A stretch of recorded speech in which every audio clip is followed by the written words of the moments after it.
I'm Adam Balkin, and you're watching It Ain't Rocket Science. So we've taken a look at the fun and creative ways you've spent your summer, but what have your teachers been up to? What would their What I Did for Summer composition be about? In one instance, it might be about how an enhanced STEM lesson took them to new heights. Gliding hundreds of feet above the earth.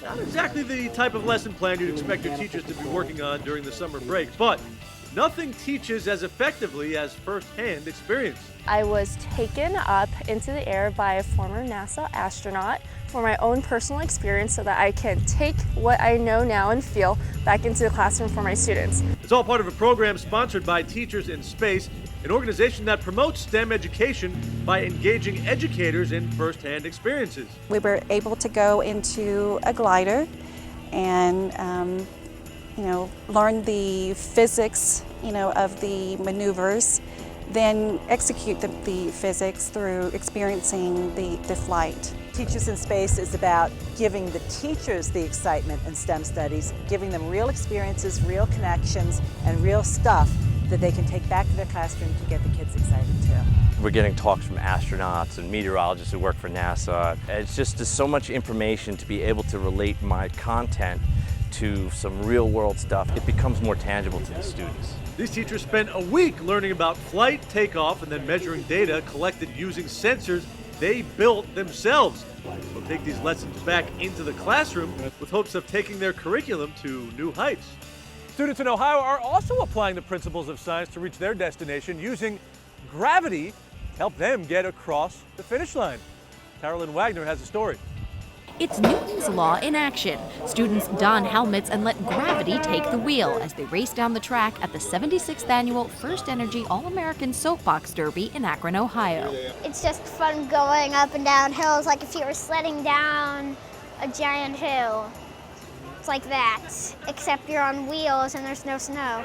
Well, the thrill of the ride and competition keeps these teens and tweens coming back year after year. Organizers say it's about more than that. It's a great way to get young people engaged in science, technology, engineering, and math. These kids are learning and have no idea how much they're learning. There's a lot of things that are involved in making sure your car is fast. It's the weight distribution within the car. It's the axles, and make sure that they're triangulated. Racers construct their cars from a kit of parts, aiming to engineer the perfect speed machine. Quick trip to the pits, and it's easy to see science is at play. A little bit about physics, like drag and stuff like that. Where to put the heaviest, the weight in the car so you can get the most speed going down the hill. This is my 5th year racing. I've learned that gravity does work. As with any spectator sport, parents cheer on their racers from the bleachers as they speed down the track. I'm glad she's involved and she's learning in a way that doesn't even feel like work. For these racers, today is all about the ride. But win, plays, or show, they're all one step closer to becoming the STEM leaders of tomorrow. For It Ain't Rocket Science, I'm Tara Lynn Wagner. Those downhill racers aren't the only ones who rely on gravity to propel them to the finish line.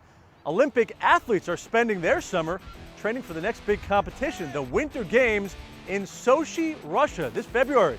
High in the Adirondack Mountains, the Lake Placid Olympic Training Facility is home to would-be lugers who rely on science, technology, engineering, and math to enhance their performance on the ice. Priya Desai makes the trek. The luge, a staple of each Winter Olympics. The sleds can reach upwards of 90 miles per hour. But ask any luger, strength and speed alone do not win Olympic medals. If you think about what luge is, you're driving the sled, you're moving fast, you're very close to the ground, you're trying not to look because when you pick your head up, you slow down by creating aerodynamic drag. So if you put all those things together, add 90 miles an hour into the equation, trying not to look, but trying to drive as little as possible, there's a lot going on. And there's a lot going on here at the USA Luge Start Facility in Lake Placid, New York. Olympic hopefuls train on an indoor track outfitted with different cameras and computers to help them track and study their starts, using the latest advances in technology in the hopes of advancing themselves not only down the track, but also in their sport. What we're doing is trying to be on the forefront of that developing and emerging technology and make sure that we can get it to apply to our sport. So to help the athletes analyze their starts, we've got 4 cameras. 3 of them are fully focused and tiltable and adjustable.